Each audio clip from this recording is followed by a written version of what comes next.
As histórias de Jesus contadas pelos Espíritos. Os ensinamentos de Cristo nos auxiliando a viver melhor. Começa agora o programa Jesus Sempre. Apresentação de Silvia Almeida e Cosme Deolindo. Olá, queridos amigos, ouvintes e internautas. Começamos agora mais um programa Jesus Sempre, na apresentação de Silvia Almeida. Cosme Deolindo. Hoje iremos analisar um texto do livro Luz Acima, do Espírito Humberto de Campos, do nosso querido irmão X. E o tema de hoje é a Escritura do Evangelho. Vamos a ele então. Quando Jesus recomendou a pregação da Boa Nova em diversos rumos, reuniu-se o pequeno colégio apostólico em torno dele, na humilde residência de Pedro, onde choveram as perguntas no inquérito afetuoso. Mestre, disse Filipe ponderado, se os maus nos impedirem os passos, que faremos? Caber-nos-á recurso à autoridade punitiva? Nossa missão, replicou Jesus pensativo, destina-se a converter maldade em bondade, sombra em luz. Ainda que semelhante transformação nos custe sacrifício e tempo, o programa não pode ser outro. Mas, obtemperou Tomé, e se formos atacados por criminosos? Mesmo assim, confirmou Cristo, nosso ministério é de redenção, perdoando e amando sempre, persistindo no bem, atingiremos a vitória final. Senhor, objetou Tiago, filho de Alfeu, se interpelados pelos fariseus amantes da lei, que diretrizes tomaremos? São eles depositários de sagrados textos com que justificam habilmente a orgulhosa conduta que adotam. São arguciosos e discutidores. Dizem-se herdeiros dos profetas. Como agir se o novo reino determina a fraternidade isenta da tirania? Ainda aí, explicou o Messias Nazareno, cabe-nos testemunhar as ideias novas. Consagraremos a lei de Moisés com o nosso respeito. Contudo, renovar-lhe-emos o sentido sublime, tal qual a semente que se desdobra em frutos abençoados. A justiça constituirá a raiz de nosso trabalho terrestre. Todavia, só o espírito de sacrifício garantir-nos-á a colheita. Jesus, como sempre, não é? Ensinando aos seus discípulos, aos seus apóstolos, a mansuetude, a calma, a perseverança no bem em todas as situações. Observem os nossos queridos ouvintes que eles estavam questionando, né? Filipe, Tomé, Tiago, filho de Alfeu, todos eles colocavam situações difíceis. Mas aí se forem grosseiros conosco, se eles forem arrogantes como fariseus e tudo mais, se nos agredirem, o que nós faremos? Ou seja, sempre colocando aqueles pontos mais fortes, né? Que desafiam a nossa paz e a nossa tranquilidade. Quantos de nós precisamos muitas vezes parar um pouquinho, pensar duas vezes antes de ter aquela reação imediatista que todos nós costumamos ter, não é? De reagir de uma maneira tão violenta quanto aquela que tiveram conosco, né? E Jesus, em todas as situações, sempre recomenda a paz, a calma, ou seja, jamais retribuir o mal com o mal. Em todas as situações nós devemos ser aquela água que irá apagar o incêndio e não o combustível que irá torná-lo ainda maior. Em todas as situações, recomendação de paz, de serenidade, porque todo aquele que combate o ódio com o amor, ele contribui para a paz no mundo. Jesus, Silvia, nesse texto, né, editado pelo Espírito Humberto de Campos, que é um texto muito bonito, nos traz efetivamente o pensamento desses apóstolos, né? Como você mesmo ressaltou aqui, Filipe, Tomé, Tiago e os outros que nós vamos encontrar nesse texto. E o que é mais interessante, a abordagem de cada um deles, né, que eles faziam para o mestre, estava ressaltando como eles deveriam combater as situações antagônicas que verdadeiramente eles estavam aprendendo com ele. E Jesus, naquela sua excepcional orientação, né, sempre com muita calma, com muita solidariedade, né, com muito apoio, persistindo para que o bem sempre deveria ser o principal objetivo. Sempre prevaleceu o bem, né? Em todas as situações. Bem, em todas as situações. E o que é mais interessante, quando a gente estuda, né, os textos sagrados, né, a orientação máxima de Jesus, que é a sua boa nova, o Evangelho, nós vamos encontrar essa orientação de Jesus não apenas com os apóstolos. Quando nós estudamos, nós vamos observar que haviam em torno do mestre 4 grupos distintos de companheiros que o seguiam. E os estudiosos, os pesquisadores, nos afirmam que nós podemos dividi-los em 4 grupos especificamente: os adeptos, os discípulos, os apóstolos e o grupo dos 3. Exato. Nessas 4 divisões, então nós temos muito mais do que apenas esses 12. E esses que estavam aí diretamente, né, que comentam nesse início na introdução desse texto, né, que fala sobre a escritura do Evangelho, essa máxima ela deveria ser disseminada para todos os corações. Era essa orientação que Jesus queria que eles entendessem e partissem para a disseminação máxima. Exatamente. Vamos continuar então a nossa leitura. Verificando-se ligeira pausa, Tadeu, que se impressionara vivamente com a resposta, acrescentou: e se os casuístas nos confundirem? Rogaremos a inspiração divina para a nossa expressão humana. Mas que sucederá se o nosso entendimento permanecer obscuro, a ponto de não conseguirmos registrar o socorro do alto? Insistiu o apóstolo. Esclareceu então Jesus sorridente: será então necessário purificar o vaso do coração, esperando a claridade de cima. Olha o ensinamento de Jesus, que maravilha, né? Tadeu fica questionando, e se nós não conseguimos efetivamente ter uma resposta correta para esse tipo de questionamento, não é? Daqueles que nos estão combatendo, o que a gente tem que fazer? Jesus disse: nós temos que nos ligar com o alto. E quando nós não conseguimos nos ligar com o alto, é porque a gente não está ainda preparado para isso. E Jesus fala, né? Purificar o vaso do coração. Muitas vezes nós não conseguimos absorver as máximas do Evangelho porque o nosso coração ainda não está limpo, não está purificado.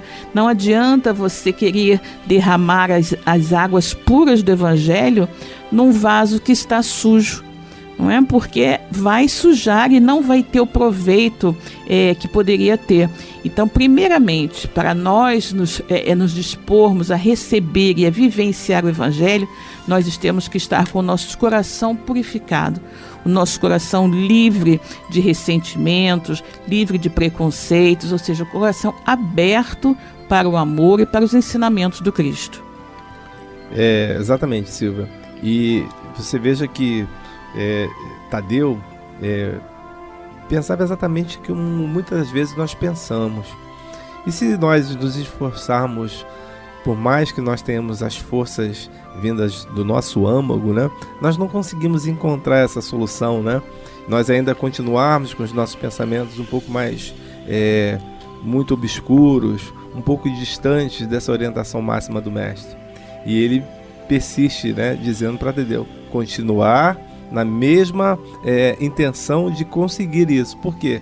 A partir do momento que nós buscamos essa orientação máxima, a torcida do outro lado do mundo espiritual ela é muito grande. Com certeza. E com certeza ela nos chegará. Ocorre que algumas vezes durante as nossas existências, a nossa vida, as situações que nos parecem terminais, aquelas situações de dificuldade maior, sejam elas pessoais, né, materiais, financeiras, elas parecem que é o final. Nós não conseguimos enxergar um palmo à nossa frente.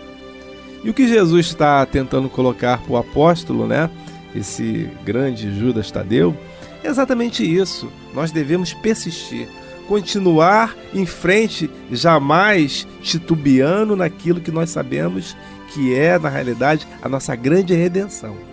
Então vamos continuar a nossa leitura. Nesse ponto, André interferiu perguntando: Mestre, em nossa pregação chamaremos indistintamente as criaturas? Ajudaremos a todos sem exigências, respondeu o Salvador com significativa inflexão na voz. Senhor, interrogou Simão precavido, temos boa vontade, mas somos também fracos pecadores. E se cairmos na estrada? E se muitas vezes ouvirmos as sugestões do mal despertando depois nas teias do remorso? Pedro, retrucou o divino amigo, levantar e prosseguir é o remédio.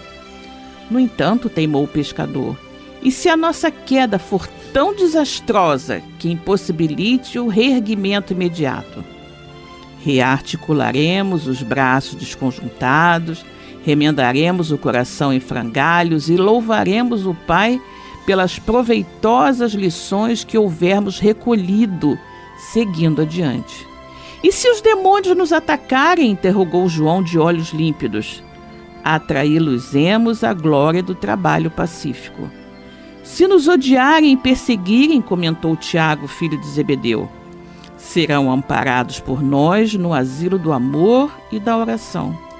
E se esses inimigos poderosos e inteligentes nos destruírem? Inquiriu o filho de Queriote. O espírito é imortal, elucidou Jesus calmamente, e a justiça enraiza-se em toda a parte. Olha que interessante, né? Naquela época, como ainda hoje, nós podemos observar a preocupação com os discípulos de falirem, de não conseguirem cumprir as orientações evangélicas de Jesus. Na verdade, seguir o evangelho, né, com todas aquelas características tão maravilhosas e superiores, é ainda para nós, espíritos tão ainda atrasados na evolução, é um pouco difícil, talvez até muito difícil, né? Muitas pessoas falam, e perdoar os inimigos, né? 70 vezes 7, amar o próximo como a si mesmo, isso é tão difícil, não sei se eu consigo, acho que só na próxima, né? As pessoas costumam falar muito isso. E costumam também se culpar muito quando em algum momento dão aquela escorregada e não agem com toda a fraternidade que se esperava delas, né? Como aprendizes do Evangelho. E Jesus fala isso aqui para seus apóstolos: não se preocupem, nós não precisamos efetivamente nos santificar de uma hora para outra. Nós temos tempo para fazer isso. Na verdade, diante da misericórdia divina, nós temos diversas encarnações, diversas possibilidades de retornar ao campo material e corrigir os nossos erros. O importante verdadeiramente é que a gente não desista, que a gente não se sinta derrotado e incapaz.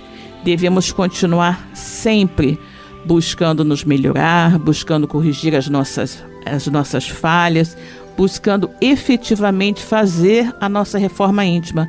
Não importa que um dia a gente dê uma escorregadinha, que a gente faça uma besteira. O importante é reconhecer que fez a besteira e retomar do início a nossa caminhada evolutiva naquela tentativa constante de ser hoje uma pessoa melhor do que fomos ontem e amanhã uma pessoa melhor do que estamos sendo hoje. Nesse texto, Silvia, nós vamos observar, os irmãos também, que Jesus está trabalhando a questão da persistência, da insistência na pregação do Evangelho e na sua vivência com cada um dos apóstolos. Nós começamos agora nessa parte com André, depois Simão Pedro, agora depois veio João, Tiago menor e por último o filho de Queriote, que é Judas. Então vejam, na realidade Jesus fazia um trabalho particular com cada um, porque cada um desses seus companheiros, desses seus seguidores, tinha verdadeiramente situações que deveriam ser tratadas, assim como nós. Cada um tem uma dificuldade maior. e uma facilidade. E Jesus conhecia o âmago, a característica de cada um deles. Mas o discurso era sempre o mesmo. Muita solidariedade, muita compaixão, muito entendimento, mas sempre frisando que deveríamos persistir. E eu tenho aqui, né, em minhas mãos aquele livrinho que eu trago sempre, chamado Momentos de Reflexão, que são pensamentos, né, do nosso querido Espírito Emmanuel e o André Luiz, e foi psicografia do nosso querido Chico.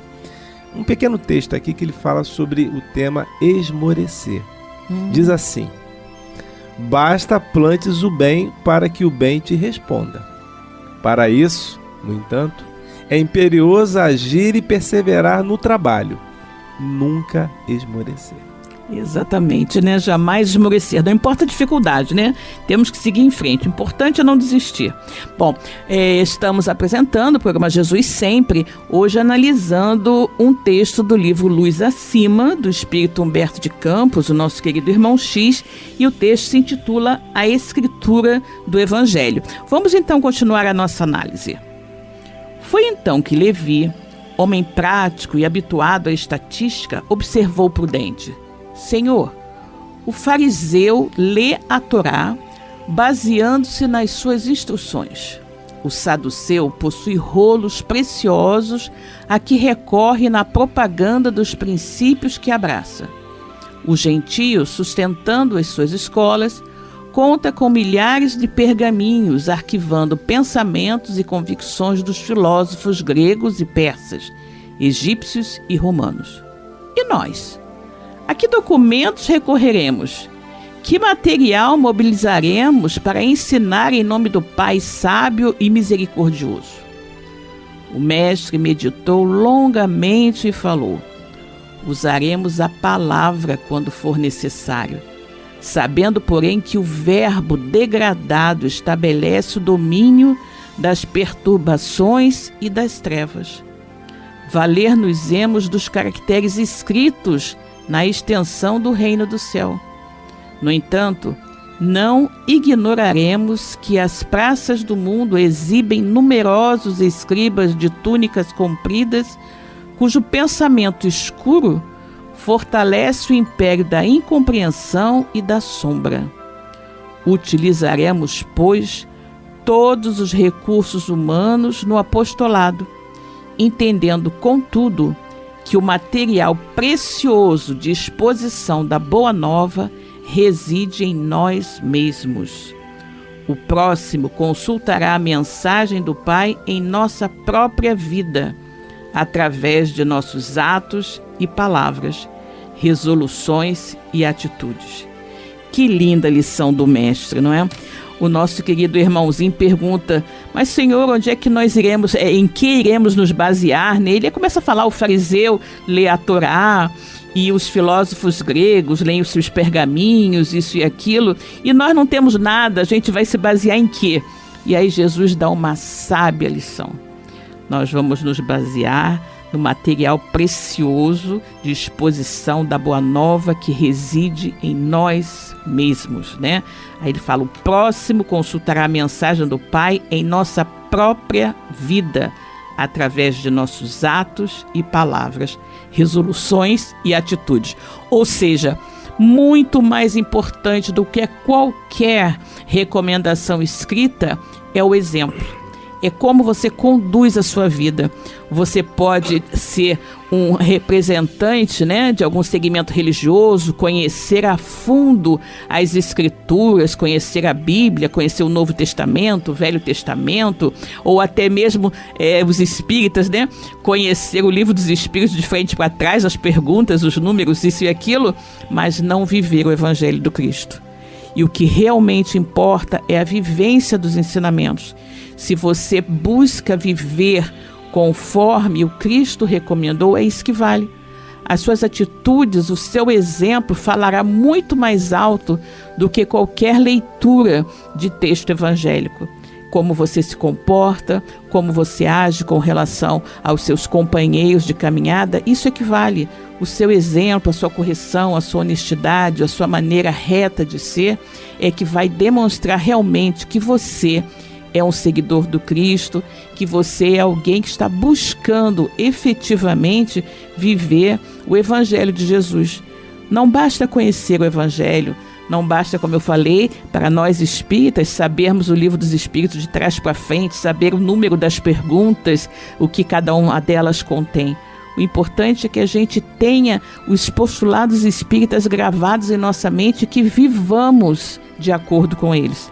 Essa realmente é a que é a grande importância, o grande objetivo de todos nós, não apenas conhecer, mas viver o Evangelho. Na introdução do Evangelho segundo o Espiritismo, Allan Kardec, ele relata e traz as informações preciosas a respeito desse código de conduta divina e importante para todos nós. E ele diz que esse Evangelho do Cristo, que ele pode ser dividido em 5 partes, se nós fôssemos assim fazer. Seriam os atos comuns da vida dele, os milagres, as predições, as palavras que foram tomadas pela igreja para fundamento dos dogmas dela e o ensino moral.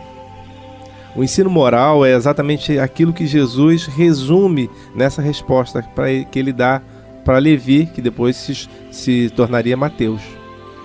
Que todos nós, essa sentença, né, que todos nós buscamos, né, a respeito das informações necessárias, elas se encontram principalmente através dos nossos gestos, através das nossas ações. Então, com palavras e com ações, nós formularíamos o nosso repositório de informações. Nós não precisaríamos de um livro.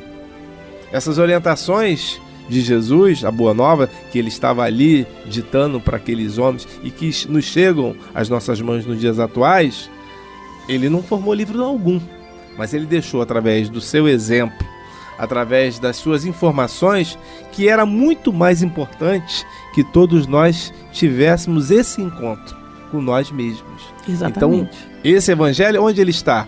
Dentro de nós, nos nossos corações. Exatamente. Bom, vamos então concluir a nossa leitura. Pousando a destra no peito, acentuou: a escritura divina do evangelho é o próprio coração do discípulo. Os 12 companheiros entreolharam-se admirados e o silêncio caiu entre eles, enquanto as águas cristalinas, não longe, refletiam o céu imensamente azul, cortado de brisas vespertinas que anunciavam as primeiras visões da noite. Exatamente, reafirmando, né, o que nosso irmão Cosme falou, a escritura divina do Evangelho está no nosso coração.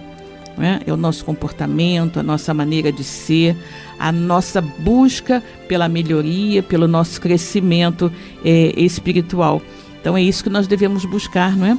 Sempre ser uma pessoa melhor, sempre reformular a nossa maneira de ser, sempre tendo Jesus como nosso guia e modelo.